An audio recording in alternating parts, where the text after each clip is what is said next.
Phone lock করবেন power button না press করে। কি করে? কারণ দেখুন, আমাদের ফোন ব্যবহারের পরে যখন আমরা ফোনটাকে লক করতে চাই, বারবার কিন্তু এই পাওয়ার বাটনে আমাদেরকে প্রেস করতে হয়, এবং যতবার আমরা লক করি ততবারই পাওয়ার বাটনে প্রেস করে লক করতে হয়।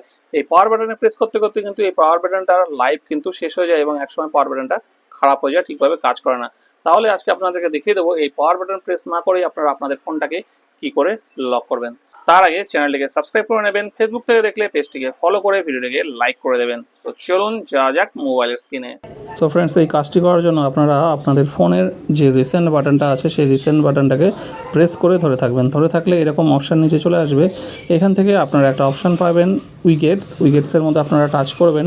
টাচ করার পরে দেখবেন এখানে অনেকগুলো উইগেটস আপনারা দেখতে পাবেন। বিভিন্ন কোম্পানির ফোনে বিভিন্ন রকম উইগেটস থাকে, তো নিচে উপর নিচে যে কোনো জায়গায় হতে পারে। তো দেখুন আমার এখানে উপরে আছে কুইক ফাংশনসের মধ্যে এখানে লক, এই যে লক উইগেটসটা, এটার মধ্যে আমরা টাচ করব। টাচ করলে দেখুন ফোনের কিন্তু হোম স্ক্রিনে এই লকের যে আইকনটা চলে এসছে। এবার এটাকে প্রেস করে আপনারা একটা নিজেদের সুবিধা মতো জায়গায় সেট করে দেবেন। আমি এখানে সেট করে দিলাম। সেট করে দেওয়ার পরে উপরে ডান লেখা আছে, এর মধ্যে আমি প্রেস করে দেবো।